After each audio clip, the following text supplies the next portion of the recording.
We are live.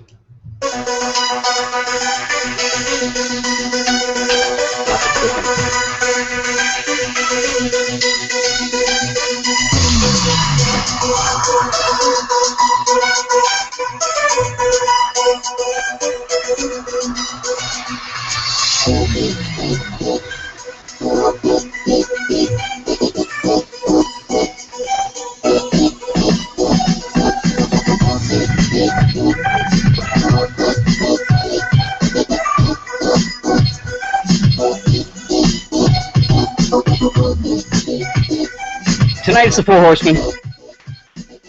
Something like that. What's up, everybody? Welcome to another episode of Gun News Weekly. It's Thursday, the 4th of August already. What's going on there? Ross is checking in from Colorado. What's up, brother? What's happening, brother? Shout out to Monty, first one in the chat tonight. Appreciate your support, man. Doing great, man. Colorado's doing well tonight, and looking forward to a great show. Right on, man. Casey, what's going on, dude? Not much, man. Hope everybody's well. Appreciate everybody tuning in. You got it. And Q's in the house. What's up, dude? Absolutely, man. Same old stuff, you know. Right on, right on. We're gonna have to. We're gonna get you a camera, so you can't always be incognito. It's gonna have to happen. I'll figure it out eventually. You got it. Shout out to everybody tuning in tonight. We appreciate it. Already a couple people jumping on the Gun News Weekly channel. Again, we're reposting this on a couple other channels, but make sure you're subscribed to this channel because that's the one where we're going to be giving away stuff like Chrome Line 308 barrels, holsters, targets, all kinds of different things. Make sure you're subscribed. We appreciate you tuning in and sharing it with your friends. All the gun news of the week, a couple of videos they're definitely interesting to talk about. Shout out to our friends and brothers. Schwell, get better as soon as possible. It was great hanging with you yesterday. And also to Eric, bump in the road made him unable to join us tonight. Massachusetts, it sounds like they're fighting the fight. We're not going to get into any more mass talk because we really had quite a bit the last 2 weeks, but we want to acknowledge that it's still going on. All right, let's get right into it. An American killed in London. There was a mass stabbing last night, and at the same time, London has added 600 more armed police to hit the streets. Couple interesting things about this story. First of all, our condolences. She's not passed away, but the person that was stabbed that is an American, 64-year-old Miss Horton. Sorry to hear about it. There was also a male British national stabbed to his stomach, an American national stabbed to his chest, Australian national, they call everybody a national, stab wound to her back, a female Australian, a male Australian stab wound to his chest, an Israeli national who suffered a stab wound to her bicep. So you had 6 people in all that got hurt. The stabbing comes less than 1 day after the police commissioner there and the mayor of London announced the start of, quote, Operation Hercules, which put another 600 firearms officers deployed in visible roles around the city. This is the interesting thing on the story for me. They called them firearms officers. Listen to this language. The reality of having to deal with armed and deadly attacks is that you need firearms officers who will use force to stop those attackers in their aim, said the Sir Hogan Howe. Gee, there's a concept.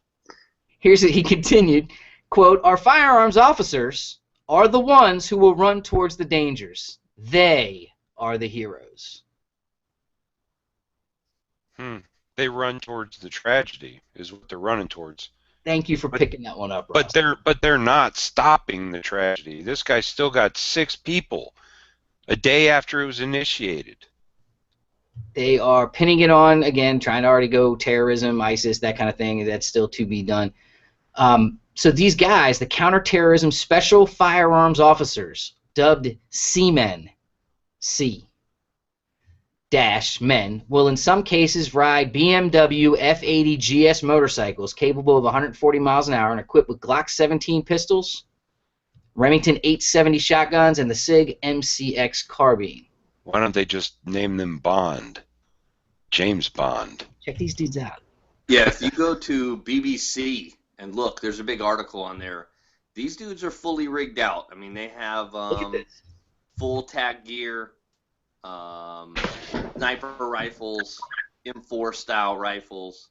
all carrying Glocks, vests, helmets. I mean, they're not playing around. Pants with sewn in knee pads. Yep. Yeah, and those motorcycles they're not bad either. I mean, I bet. Top of the line enduro BMWs. Hey, let me ask a stupid question. What's the only thing that stops a bad guy with a gun? Well, hold on, Ross. Check this out. The mayor said, you're going to see more armed officers on our streets, but there's no reason to be alarmed. All of the police officers are playing their part and working closely with all of the communities to prevent the possibility of an attack. So they're telling their people that these are the people that are going to run towards the danger. They are the heroes, and they are the preventers of the attack. So the pendulum is swinging the other way, it sounds like, in Europe, and now they're going pro-gun, or at least the leanings that way, of a pro-gun citizenship. Yes. This article Very interesting. also gets into the, again, the how many guns are there. It sounds to me like there's a bunch of guns, but very few of them are privately owned. It sounds like they are owned by clubs and other institutions more than people. That's exactly right. Yeah, criminals on the other hand have shown no problem with improvising their own illegal guns or ordering them through the dark web from overseas. Now, if you don't know what the dark web is, go look at that, but that's a place where anyone with the means and the desire can get just about anything. So that's one story. That's an interesting one to start off the night. Back home, oh, what's up, Eric? Good to see you, bud. Hey, what's going on, guys? Glad you can join us. Jump in. We already covered Massachusetts, though. That's good. It's okay. Wink, wink. All right. Remember the Fort Myers shooting that just happened at the club, and it was a teen night? There's a 33-year-old woman who is facing federal charges after the police recovered the gun she bought earlier in the year at the scene. Jasmine Barron of Lehigh Acres, basically, it sounds like it was a straw purchase, and then she used a bad address that she then told them a lie about the address, and then also claimed that the gun was stolen. But they found a Masterpiece Arms 5.7 by 28 millimeter, and it was with casings found on the scene. Of course, the agents went back, traced where it had been purchased, identified the buyer, went to her. Once again, what was the caliber on that weapon? 5.7. 5.57. No, 5.7. Like it's the same thing that the 1FN shoots. Yeah, right. Pretty unique round to be doing crimes with. It's a badass 223 round, Ross. I know. I've seen them. They are badass, no doubt. But think about that. Cartridge casings. It's not like this Glock and every other Glock. How many 5.7 rounds are sold a year? Let's say, once again, she later backtracked with the agents and told them that she not only had the firearm had been stolen, but she was still in possession of it. Then she had it. She went back and forth. She's no longer talking to investigators. If convicted, she does have a valid concealed carry license, by the way, when she purchased it. She could get 10 years in prison. I mean, it is like a mini rifle round, so it's going to do some hurting if you get hit with that. Yep. All right, let's go on. Did you guys hear about what's going on in Phoenix? With these shootings going on in Phoenix? No, because we're not anywhere near Phoenix. Oh, Authorities investigating the first serial killer in Phoenix in a decade said yesterday that they have linked a non-fatal shooting to the case, bringing the number of attacks under examination to 9. July 11th, someone fired on a vehicle occupied by a 24-year-old man and a 4-year-old boy. Neither was injured, but they are now saying that they were linking them all together. 7 people have been fatally shot and 2 other wounded in attacks that began on March 17th. God, it sounds like a Son of Sam type of thing. Let's watch a video.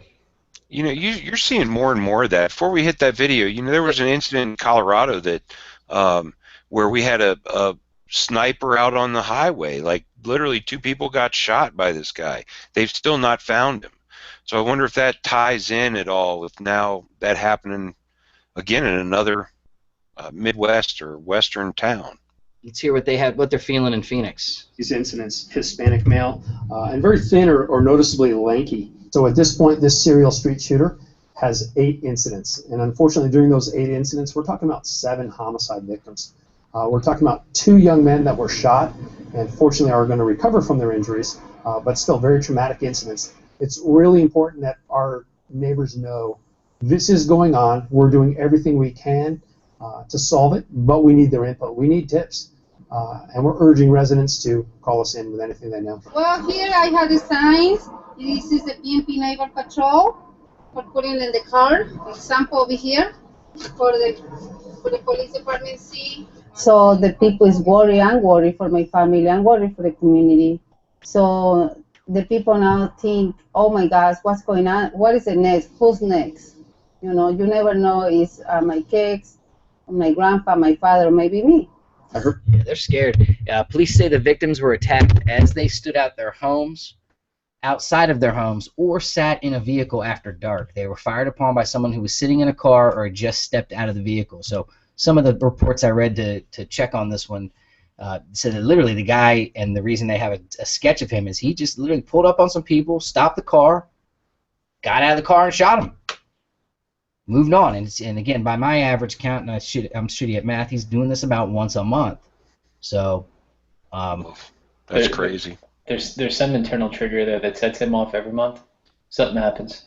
No, actually, if you look at the date, it's March 17th, 18th, April 1st, April 19th, June 3rd, 10th, and 2 separate on the 12th. So it's all over the place, but Yeah, it's random. It's kind of random, but they run together. So 17, 18, about a week, the 1st, 2 weeks, the 19th, and then 3, 10, and 2 on the 12th. Something sets him off, or he just gets bored, you know?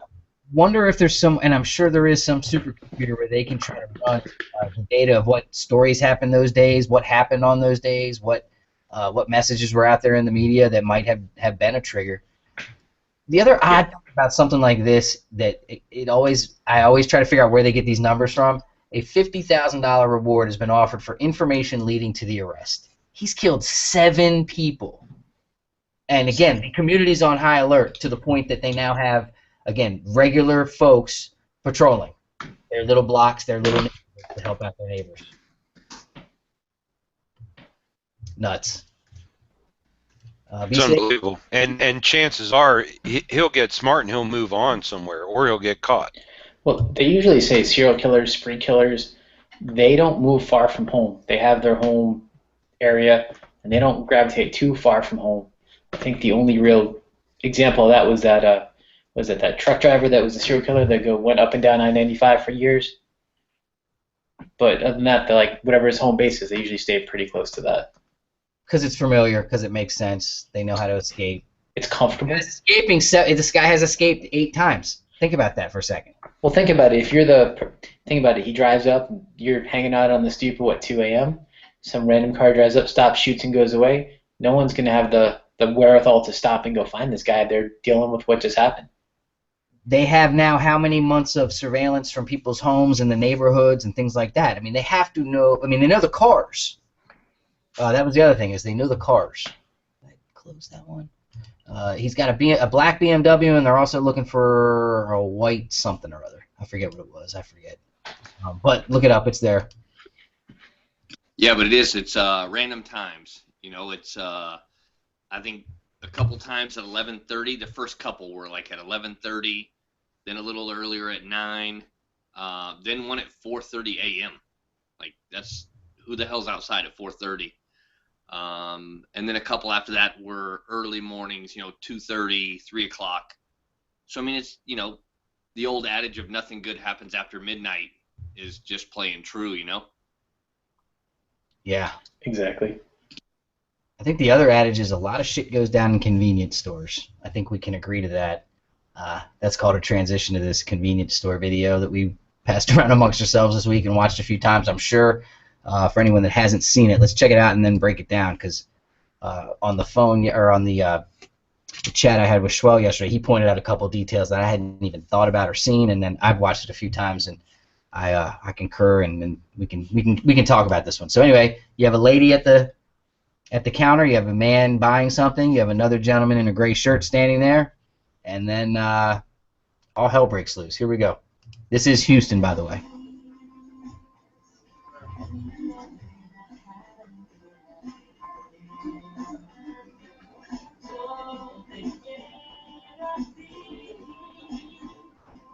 All right, so he definitely wants to get inside where they are. Did they shoot the guy on the floor on the right? I can't. It seems to me like he dove for cover and he just. I don't think so. Let's watch him real quick. Let's solitude on go solitaire on a couple different things. First of all, here's an interesting thing before it even starts. Back in this room where they run to, there's another door. So there's an interior door to go somewhere else once you're in there. There's also windows. So if you watch the perpetrators later, they duck under the window. So my questions were, did they barricade not only inside that first door, which doesn't look like that big a deal of a lock, and then secondly, do they have guns too? Because the way that the perpetrators duck beneath the little windows makes me think so. But let's watch that guy first at the same time. He just kind of dives over there and just stays still, it looks like. Is the guy in the... I couldn't tell. Yeah, I can't tell either. So Ross's favorite part about this video... Go ahead, I'm sorry. No, I've worked retail before where we've had to cash out registers, and it's usually a two-room process. You have a counting room, and then you have the safe room. And they had them separated by doors. Roger. But something to notice that you're not dealing with, super criminals here, because the dipshit keeps kicking the door. The door opens out, but he's trying to kick it in. Watch. Exactly. The other thing is, watch the jerk in the gray shirt just not even consider the woman. No, he smooth leaves her behind. He's in and shuts the door as he goes. Now she gets in and is able to shut it before that guy gets it. That's a good move by her. Now see how he's up on the window and then he decides not to be on the window? And then he ducks down below it. Alright, so that's where we are so far. Yeah, you're right, Q. They're trying to kick in the door. The one dude goes to get some help. Now here comes Mr. Shotgun. First Hey, shot. I've seen this in a movie once. Watch, you just shoot this. You just shoot this and miss. And he misses the door handle completely. Now he's shot it twice, and now he's kicking it. In. He shot it 3 times. Right. He's kicking it closed because that's what you do. That's what you do. There's another kick. The door closed.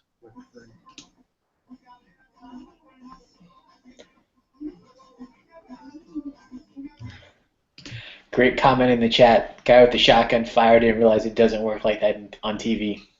He shot 3 times, point blank too. I mean, he was right there. Not like He must not understand how a door works too, because 3 shots and he never even once hit the lock set there. Well, they all seem to react right when it first starts. So I'm guessing that someone either shot into the air, or shot the door, or shot something. And then you can see a bunch of smoke and debris come flying in too. So I'm not too sure what this. I'm pretty sure that the guy on the right took a round. I'm pretty sure that he either didn't make it or was hurt, because he kind of goes down and kind of grabs his it looks like leg and there's a then reaction. collapses. I agree there. Yep. I wonder all that smoke's from exhaust. I wonder if they used a car to back into the through the doors. Good call.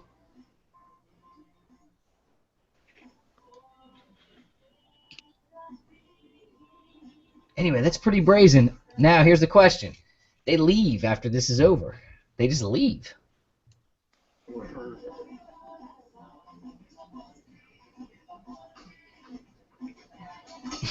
The music just kills me. It's just still going. No big deal.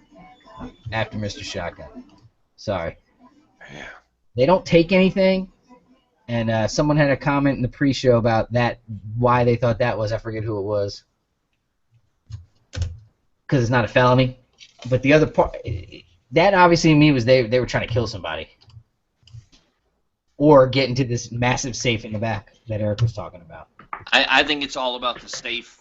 I don't think they took anything because it's not a robbery if they don't take anything, but you've already discharged guns in a room where people are at. I mean, it's attempted murder. It's easy. But I think it's all about that safe.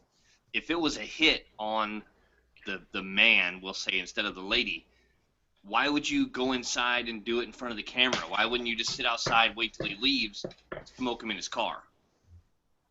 For that whole let's get 3 guys with guns and go in with force and we're all skilled enough that it ain't gonna be a big deal. Yeah, but same thing you got to do with a pistol, a semi-automatic rifle, and a 12 gauge.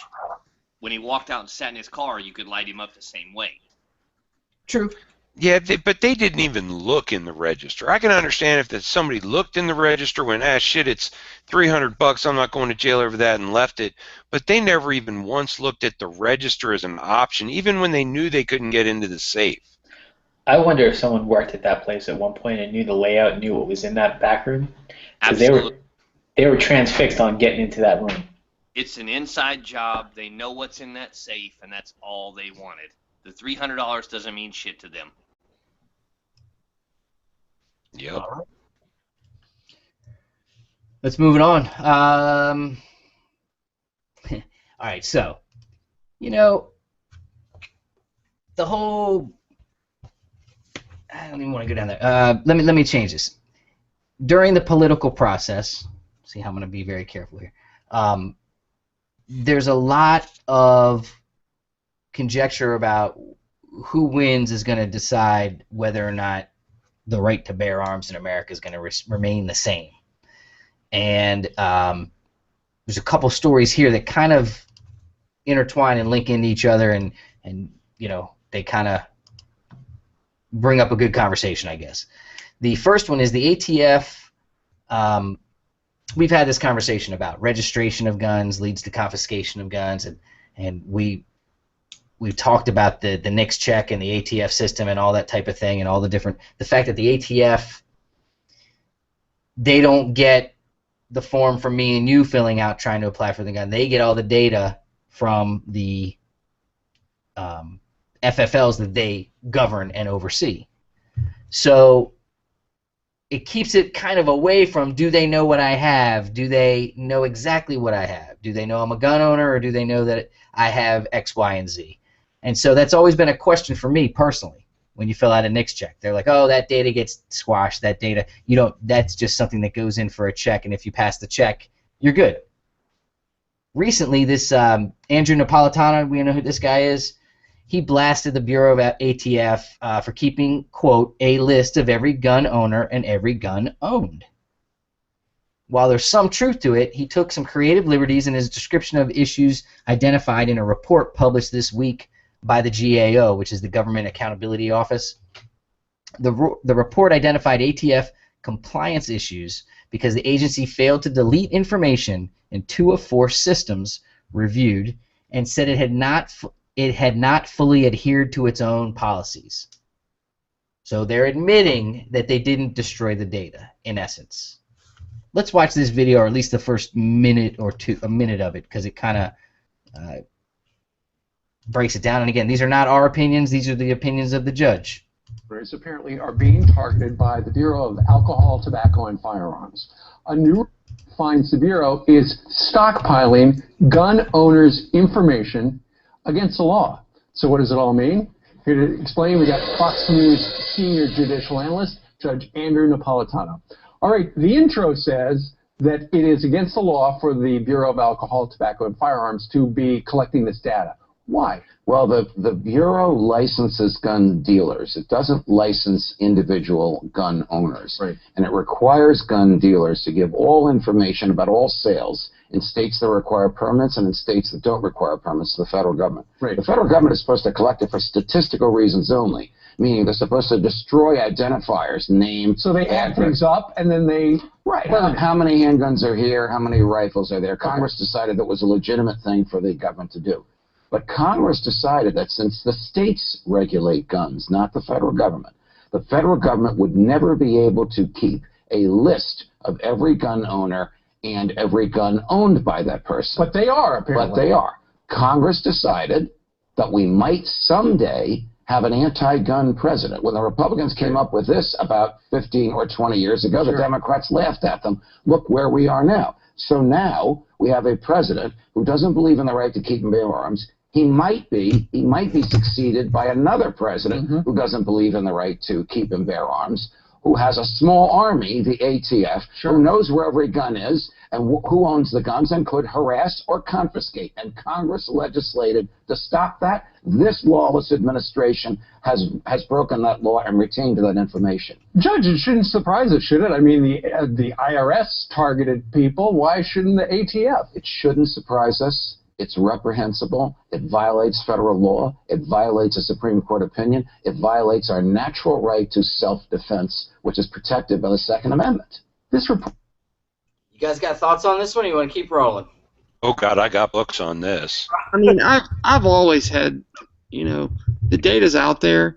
I've always been a firm believer that that can be recalled at any given time by any federal agency.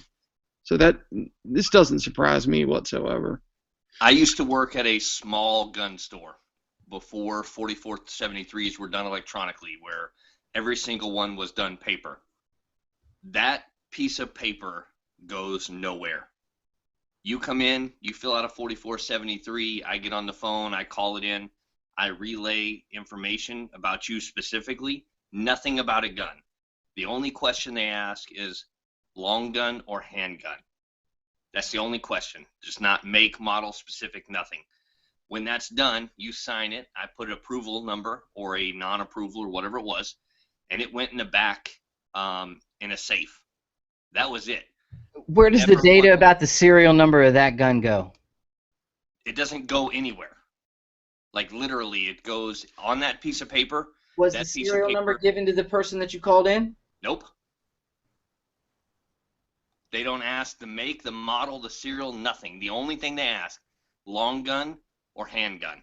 That's all. Even at that, though, Q, they know how many rifles and how many pistols you have, and they can pretty much, they can pretty much target you from Facebook. I mean, if you got, right down to it. Yeah, But I'm just saying, they couldn't call you today, Ross, and go, that Glock 19 that you bought, serial number Z7 da-da-da-da-da, we want to know where it is. well, right, but they could come to the door and say, you got 3 rifles and 2 pistols, we want them. The only way that they could do that is they have to start. We had one weapon that was used in the committal of a crime. So they found the gun. They have to go all the way back to the manufacturer. The manufacturer then takes it to the distributor. The distributor relays who they sold it to. Then they came to the store, and I had to manually go through all of the hard copy papers to find it. It's way harder than it would be worth. It's not feasible to think that they could do it on a scale wide enough across the country. Well, Q, what about now with the electronic? I mean, you submit that electronically now, right? Right, but you don't submit it electronically with serial numbers and stuff like that until after it's been approved. I got another piece to this real quick. During the GAO's audit, it found that one system still had records from out-of-business gun dealers, which per federal law is not required to be sent to the ATF. The second system regarded multiple sales records. Licensed dealers are supposed to report to the ATF if 2 or more handguns are bought by one person within 5 consecutive business days. However, the ATF must delete the records after 2 years if the gun was not connected to a crime. The audit found more than 10,000 names that were supposed to have been deleted. So that part doesn't surprise me at all. Just knowing how the government works when it comes to IT, computer technology, they're not like a private entity. The technology they're using is decades old, and it doesn't surprise me that stuff doesn't get deleted. Even when you delete stuff, there are times when you delete stuff and it doesn't get deleted. So that part does not surprise me that you would see stuff like that. And they have databases, so a database of that size, I'm sure.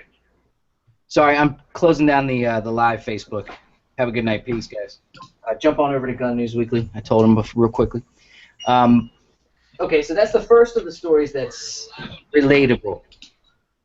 The second is New York City. I didn't write this headline. The Daily Caller did. New York City confiscating rifles and shotguns. The NYPD is sending out letters telling gun owners to turn over their rifles and shotguns or face the consequences. New York's ban on rifles and shotguns that hold more than 5 rounds is now being enforced, according to a letter the NYPD is sending out to target city gun owners. Here is a screenshot of the letter. So was this a law that went into effect and now they're enforcing that law? They kind of had a grace period? Is that what it is? This is dated 2013. See, I didn't have time to research this. Let me see. Hold on one second. I'm going to have to get back on this because it looks like New York State passed the SAFE Act in 2013 in response to the Sandy Hook law shooting. The law which bans high-capacity magazines and puts in place other stringent controls was signed by the governor in 2016 and presidential Andrew Cuomo. So it sounds like it's now in effect. But the letter that they're showing and talking about on the Daily Caller is from 2013. So I just did a quick Google search. There's a whole website for the New York SAFE Act, and that lists everything about the act. So this is just an article trying to get people to click, which it got me. The confiscating rifles and shotguns. But what's interesting is the options, and we did talk about this a long time ago. I remember it. You gotta turn them in. You gotta remove it, and again, provide notarized statement of the permanent removal, or you can call to discuss the matter if you believe your firearm is in compliance. This is kind of similar to what's going on. It goes without saying that we're living in a very, as far as our government is concerned, and governments in general, whether that be state and or federal, we're living in a lawless time, man. Andrew Cuomo had it right, or Judge Napolitano had it right when he said that, because you got the IRS. They're weaponizing everything they can. They're weaponizing the government against the people at this point. They're telling you what you can and can't have. We've initiated a nanny state and what looks like a cancer coming from Massachusetts down to New York, spreading. And we were talking in the pre-show about it. Something's got to change, but what do you do? What can we do about these situations? So New York State, for example, and now in Mass, the SAFE Act was passed. It was passed by the legislature. What does that mean? That means those are members that were voted in by people in New York City, upstate New York, all across the state of New York. What happens afterwards? Do they get voted out? Probably not, because people, and that kind of falls back on us. If you really don't like what your legislator is doing, he or she, based on the votes that they take, you vote them out. You run against them if you feel that strong about it. But people don't. So we can rail against it and we can be angry about it, but at the end of the day, if we don't do anything to affect change, we're just banging. But Eric, the average person can't just drop their career and become a politician. But you can organize. You can join a political candidate. You can join a political organization that you feel strongly to. Sure. You can donate if you want to. It's more than just typing out 140 characters on Twitter, I guess is what I'm saying. I guess if you don't like it, try to be part of something that can help change it. I would say that the public is speaking. The data of the week, so to speak, is this chart here. July had the biggest to date NICS background check versus other Julys. Again, it's going to go up. I guarantee you. Between now and November. It's a huge increase, and people keep buying guns because they feel like it's unstable. I think the election's got people scared. I think all the people that are on one side are scared of the one guy winning, and I think all the people on the other side are scared of her winning, and it's get it done time. And those are big numbers for July. Man, that's huge. That's unbelievable. Usually July is the family time and the vacation time and all that stuff, and people are budgeting and using their funds to go buy guns. That's what's going on. All right, Ross. You've got the anti story, but the story to report on is that a year ago they declared August 1st the day where you could have legal campus carry on Texas campuses. As of Monday, people licensed to carry a handgun, once again, you're going to be 21, and you're going to have gone through the background check to get your permit and have the training and etc., are allowed to be armed in most locations on Texas college campuses. Woof. Okay, but the interesting part is the protests. Ross, take it away. Texas college students plan to protest campus carry gun laws. Wait for it. With dildos. Yes, I said dildos. You're not going to believe this, guys, but a student group at the University of Texas called Cox, not Glocks, is protesting the Texas carry law by bringing dildos to class. They're going to strap them on the back of their backpack and walk in like there's nothing inappropriate going on. Unmute, Casey. To show how inappropriate it is that students have the ability and right to protect themselves in a mass shooter situation on the campus. Now, Ross, you had an interesting point about one of the dildos in the pictures of one of the people that's going to be protesting. Okay. Hold on. I got to see if I can do this. I got to screen share this, and then I got to ask. I got two major questions about this. You know, in our industry, you know, you can't have a shit. I can't do it. I can't share the screen. All right. But you can share it though, can't you? I don't have the picture. You gotta. Oh shit, dude. Send me the link, Ross. Send me the link internally, and I'll find it. Okay, I will. So initially, you know, I thought, well, God, man, they're protesting people being able to protect themselves by showing a dildo on the back of their backpack, and I'm thinking, well, geez, guys, half of those people that are doing this already have dicks. You know what I mean? I mean, and they haven't hurt anybody, and it's not inappropriate for those guys to come to class, is it? Cock, not dick. It was cock. Because it's cocks, not Glocks, but you were saying the irony of the fact that half the people in most places are already going to have a cock. Yeah, that's right. And I'm thinking to myself, really? Because that's kind of discriminatory. I feel like I'm being discriminated against. They're acting like demonstrating and having again a dildo strapped to your backpack and acting like it's not there is similar or somehow the anti of open carry in essence is the articles that I read. I don't understand what their logic is there. But then also, Ross, some of the dildos had some features like a tickler and things like that. And you were so I'm thinking, you know, I can't strap a grenade launcher to my gun. I can't strap it up. You got that picture? So these might be assault dildos, is what you're saying.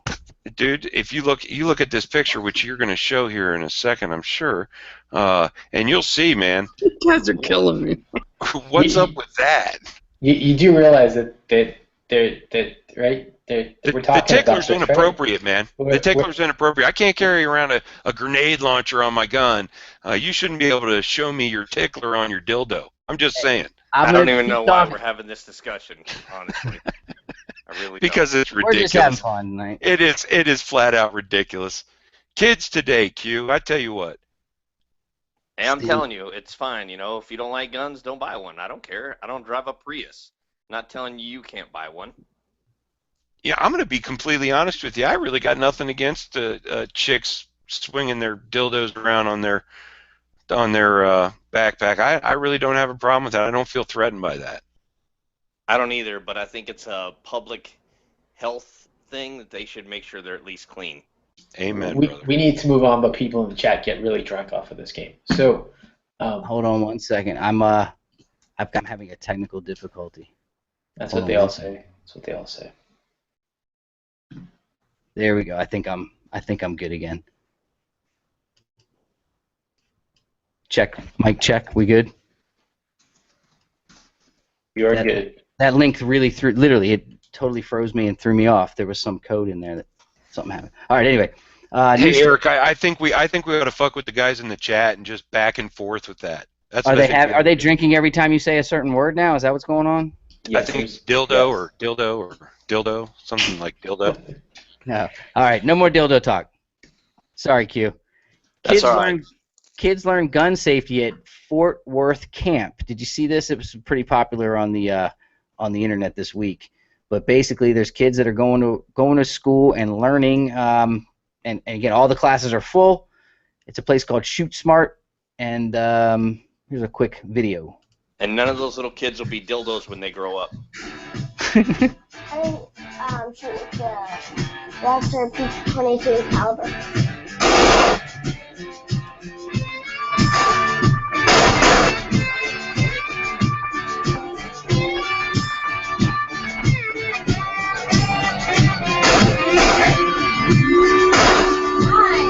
So there you go. And I haven't heard any stories about a tragedy at this camp. I haven't heard anything about a problem. No accidents. It's obviously something that, like many of the camps and Cub Scout things that are going on around the country this summer, kids are learning safe handling of firearms. Some lucky kids too, man. Could you imagine being that age and being able to handle firearms safely under supervision? I remember doing it with .22 long rifle and having a blast. I couldn't even imagine doing it with pistols. It says 8 to 15-year-olds go once a week, and they're there all day. All the classes are full. Like I said, they work with .22s. There's a bunch of quotes with the kids restating the rules of firearms and safety. It says 1 out of 3 homes in America with children have guns. I like the quote that they put up there. They're not scary. That's important. You know, that was cool. Right. Q, I'm actually glad you're on because I have a question for you on this next story, unless you had a comment on the last one. I was just going to ask Ross if his children had ever seen or participated in the Appleseed Project. No, they have not. Absolutely look into it. It's super cool. It's not only marksmanship, but it's American history. We don't need to talk about it anymore, but it is a program that you should look into for your children. I guarantee you I will, Q. Thanks for the recommendation. Yeah, man. We met a guy at NRA from Appleseed that's, again, just schedule-wise, we're going to get him on in the future, but it's definitely something that's different. Thanks for mentioning it. My really good friend lives here. I've shot Appleseed with him. He's a national Appleseed instructor. Anytime you want to do this, you let me know. I'll get him on. Awesome. Yeah, it's simple. What were you going to ask, Kevin? Cleveland Police Department. They said that there was... Oh, no. Were you in Cleveland or were you in the other area? I was in Cleveland. You were in Cleveland. Cleveland Police Department. 0 arrests for open carry at the RNC. I never saw any issues whatsoever with the guys that were open carrying. That being said, it was maybe 3 different people, with the exception of one small protest. I didn't see any weapons anywhere for the most part. There was that one group of guys that were walking around kitted up. Yep, that was one specific protest. That was in one specific spot, and they were told where they could and couldn't go. And those guys, did you guys see some of the photos from Extreme Gear Labs kind of commenting on their equipment selection? Was that the backwards plate in the plate carrier one? That backward plate, no plate. They were, if you're going to become a photo op, you might want to just double check your gear. All right, coming down the home stretch. New Jersey Senate passes the bill to make gun confiscation easier in domestic violence cases. Again, a recurring story that we've had over the years, but they gave unanimous approval to the bipartisan bill that changes how domestic abusers surrender their weapons. It's on to the governor, Chris Christie's desk again, who has a history of scuttling similar efforts, but the bill passed 32-0 with 8 senators not voting. Basically, it talks about the temporary restraining orders and how long, and the fact that when you get a temporary restraining order, you have a week to turn in your weapons. And they're saying that week is a danger time, and that they need to get a grasp on it. This agreement is a real victory for responsibility that will make New Jersey families safer, and it represents the kind of all that stuff, bipartisan. This is one that, again, we've gone back and forth on. We don't think that anyone that's being threatened should not have the right to defend themselves. At the same time, if if you're abusing somebody and the court says you're not, you are domestic violence, you're guilty, or you're under investigation. How would you feel if that was your daughter or your cousin or something like that, and she was dealing with that situation? Good question. It's a super slippery slope though, because accused and convicted, two different things. Temporary restraining order. Temporary is the key word, I think.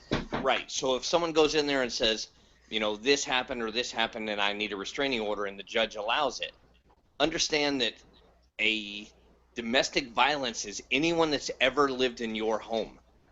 So my brother-in-law used to live with me. That was 15 years ago. If him and I get in a fist fight in the street today, that's domestic violence. So I understand. I think people have the right to defend themselves always. I think that there needs to be some way of protecting the person who needs to be protected. I just real curious as to what that line in the sand is. At what point can they say you have to turn your stuff in? Basically, an accusation to me is just not strong enough. Now, the convicted side of it makes more sense. Go ahead, Ross. Well, and just to add to that, she has as much right to own a gun or whoever the other side of that restraining order is, and protect themselves. You know what I mean? It's not like the person that got the restraining order or whatever is helpless at that point. They have as much right to protect themselves as the guy who's been accused but not convicted. Because I think Hugh's right. I think while it seems heartless, you can't just say because you've been accused of something you're guilty of it. How many pro athletes get accused of rape all the time? It's a serious limitation to your Second Amendment right. There has to be a solid reason to take it away from you. And, here's the other thing. It's a pull on your heartstrings, dude. It's hard to go this way with it, because emotionally you say, gosh, you want to protect that individual that feels threatened, but they have the right to protect themselves. That's the point. It's the great equalizer, the gun.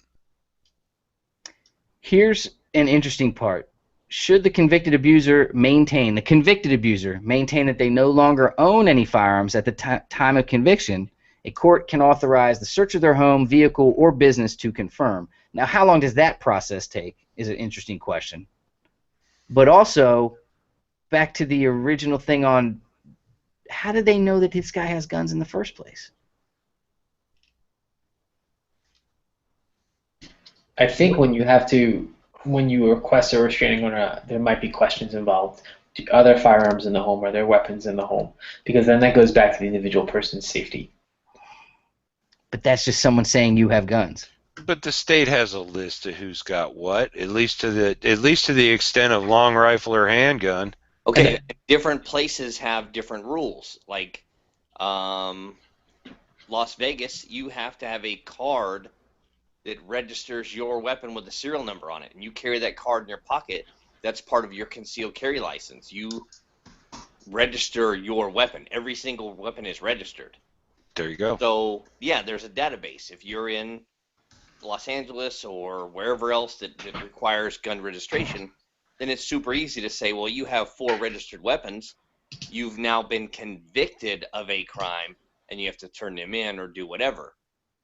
My question is, if I'm suspected of a crime or convicted of a crime, I have to turn those in. What happens to them? They turn state's evidence, they hold them forever?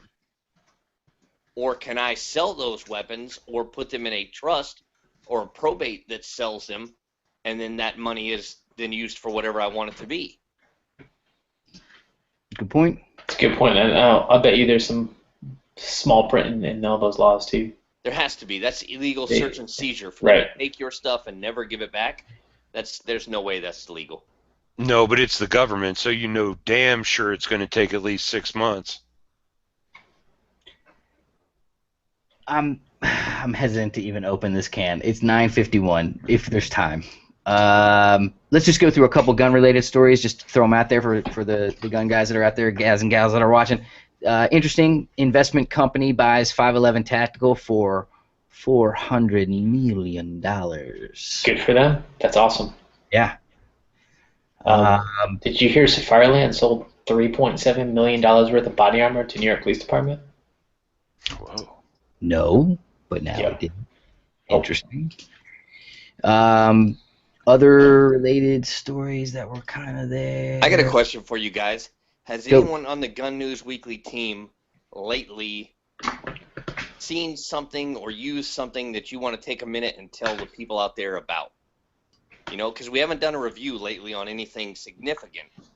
So has anyone shot something or handled something or purchased something that they feel the listeners need to hear? I just picked up two Mean Gene leather magazine holsters, his burritos, and they're called Crazy Horse, which is his buffalo hide. Very cool. These things are awesome. If you like leather goods, the feel, they're stiff. It's cool. If you're into that, it's cool. Yeah, I still have. I've had a Kevin's Mean Gene belt. IWI.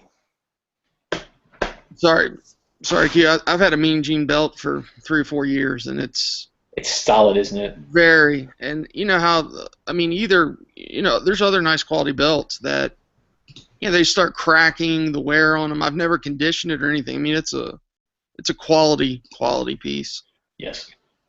Good stuff. Go ahead, Q. I've had Kevin's little IWI Uzi Pro for, I don't know, about 2 weeks, and man, I'm like super hooked on this thing. It's small, it's lightweight. I pulled the red dot and the laser off it, so it's a lot more streamlined, and it's actually a hell of a little truck gun. It's very small. I like it a lot. It's gonna be hard to give back to Kevin. I have someone that can steal that back. Yeah, I know you do. Probably gonna have to happen. I already tried to offer it to him. The CAA stuff, the accessories. I did a quick video this morning and talked about the different things that I put on the one Ruger rifle, the bipod, the grip, the stock. I did not mention the Lanzang tactical charging handles. Really liking those. And got some videos and pictures coming up on those. So yeah, the accessorizing the AR, I would say is what I've played with lately. Good question. I got my CAS 22 rifle the other day, so I'm the first one to actually get it in their hands. I have the first one released, serial number 22. Really, really impressed with the craftsmanship of how well everything is made. I was sitting here, didn't have a good optic, and I just couldn't take it anymore, man. So I threw an old Leupold Mark AR scope on it and ran down to the range and dumped 4 magazines through it just for the hell of it. And super impressed, man. Like super, super impressed. What's the color scheme compared to the one that you had here? It's all black. It's a standard AR. Nice. You gonna bring it to Big 3? Absolutely. Awesome. Yep. I'll have, Yeah, dude, it's artwork. I love the pictures that you took of it. And that's nothing fancy. That's straight up off my iPhone 5. Like, I mean, that's just a standard picture, but the work that they put into it is enormous. And again, all the proceeds go to Antoine Castaneda's family. So it's a great thing to do, you know. Awesome.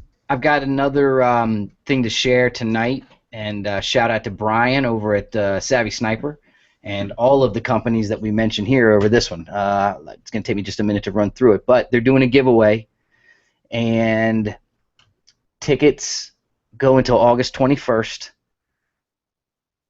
Blue Cerakote finish to honor the color for colon cancer. Looks like this is a giveaway from Geisley, Head Down, Devil Dog Concepts for Melinda's Fight Fund. Melinda's Fight Benefit Gun Raffle Ticket. It's a 223 5.56 rifle with an FN barrel, Geisley rail, Geisley performance block, Geisley trigger, Devil Dog side charging handle, head down upper and lower, head down collapsible stock, ergo grips, built by Head Down with a custom blue-black Cerakote finish and a Quad-X Cobra sling from Savvy Sniper. The benefit is August 21st, 12 to 5 p.m. in Ohio, drawing at 5 p.m. No need to attend. You can have this gun shipped to you. Contact Brian or Aaron, or send payment, 2 tickets, and here you go. So it's $20 each, or 6 tickets for $100. Once again, this is for a great cause, and a lot of our friends are involved with this. Include your name, address, phone number, and send it to Savvy Sniper Slings, 2898 Mayflower Road, Port Washington, Ohio, 43837. And if you didn't get that, rewind it, pause it, check it out again. Looks like a pretty cool rifle. Here, let me show you the picture that we got. Yeah, and if you didn't get it, if you go to Savvy Sniper's Facebook page, they have it posted there. You can see the pictures, you can see the link, all the addresses on there. Pretty awesome. So $20 gets you in, and obviously you're contributing to a great cause if you don't win. Just look at this. This one's for you, Casey. For no specific reason, I just thought you'd get a kick out of it. 41-year-old woman, $3 million. She delivered one last package. Let's see what it is. Yeah, she won the lottery, climbed up on the desk of the boss, and took a dump. Oh! How many of us have not had that same thought at some point in time? If I win the lottery, I'm going to shit on this dude's desk. Listen to this shit. Quote, "It was worth it." Unquote. Quote again. On Friday, when I realized I hit the lotto, I knew this would be the first thing I would do. I hit up every Mexican food truck and saved my dumps all weekend. Oh! It saved my dumps all weekend. I was shuffling around like a death row inmate, trying not to explode. I've been putting up with that guy's shit for years, and this time he put up with some of mine. She is a classy woman, you know? That's class. Oh! She's a high roller all over the place. Oh, Kevin. I just want to get to the Really? bass part. I like the bass part. Really? Yeah. I'm just trying to get it all through it. All right. And Hey, real quick. I did have one more story. Go ahead. No, go ahead. Go. U.S. Law Shield of Florida. I actually had a video to show up, and we can go like a minute late to show it, but the New York Post put up a video talking, it's called, quote, "How to Survive an Active Shooter Situation, Part 2. And it's talking about the best places to hide. They never mention defending yourself. They never mention anything that you could do in New York City. But I am going to be attending the U.S. Law Shield Florida Gun Law Seminar, but basically what it is a active shooter seminar, and it's at the Courtyard Marriott next Tuesday night in Coral Springs. If you are interested in going, I'd love to see you. It'll be from 6 to 9:30. I'm going to go there and tape it and hopefully have some conversation. We're going to be talking with Ryan Hoover from Funker Tactical about this very topic, active shooter, what you can do. You can get in for free. Use the coupon code Florida. Thanks again to the people there that were able opened this up to anyone that can make it. Go to or just search U.S. Law Shield Seminars, and you'll go to their place. They are in a lot of states. They do a lot of these things, and even if you're not a member, they cost $10 to attend. But this one will be free for you, and I wanted to mention to everybody, I will be there next week to check it out. Hey, Ross, do you know where my safe place is? Uh-oh, I can only guess. Snuggling with Kevin? No, firmly behind my weapon. That's exactly where my safe place is. Amen, brother. That's it. You Good know? call. You need a safe place to hide? It's with your arms fully extended in front of your body, front sight post. It's a good call. What else? I think that's pretty much it. The Don't Tread on Me t-shirt thing, that's crazy to me. We won't even talk about it. It's nuts. The safe space stuff, everything offends me. I wanted to lastly mention our veteran website in addition to Vetscape to support this week. It's americasmightywarriors.org. The mother of the gentleman who lost his life and is featured on this website is going to join us first week of September. Met her, read a couple excerpts from one of her books, and it's an interesting story, and she's very active in her mission which is to honor the sacrifices of the troops, the fallen, and their families by providing programs that improve the quality of life, resiliency, and recovery. So we're looking forward to that one. I wanted to mention it tonight. Looking forward to that. But check out americasmightywarriors.org in advance, and when we do have her on, you'll have a little background on what that's all about. I think we got everything other than shouting out Liberty 13 clothing. Check out the new T-shirt. The red one. This land is our land. We the people. And come and take it, etc., etc. They got some great shirts over there. Make sure you go check out liberty13clothing.com. Use the number 13. I want that red one behind you, Kevin. I'm stealing that. Eric? I'm stealing that. I think I have the authority to say we'll make it yours, bro. Sweet. Hey, real quick. Ray at Liberty 13, I'm telling you, I can give them away quicker than they. I'll pay for it. Yeah, we'll make it happen, Eric. Don't worry, buddy. No worries. Up here in this state that we live in. But real quick, so people just up here remember, the global war on terror is still going on. We're hitting year 16, which is scary in itself. It didn't make a lot of news coverage this week because of all the craziness going on here with our election. But 5 U.S. Army Rangers were injured in heavy combat on the Afghanistan-Pakistan border this week. It kind of got buried in the news. They're going after some ISIS leadership, and so just wanted to throw that out there that we're still fighting, and that there are guys still serving overseas. So you got to think about them and their families. It's election time, so keep them in your thoughts and your prayers as you kind of look and see what candidate you want to vote for, but also kind of what we're kind of detached from it. It's been going on for so long, but fighting's still going on.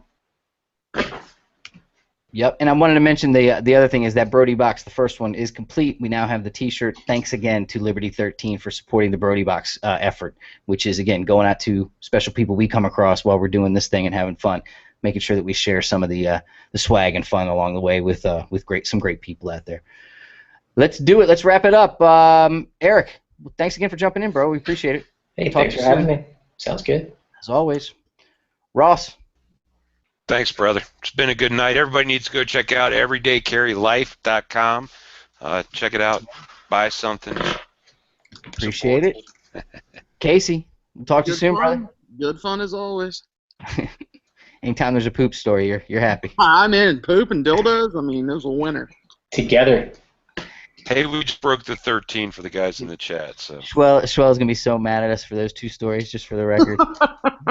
So mad. It's like the principal was away and we just slid some shit in real quick.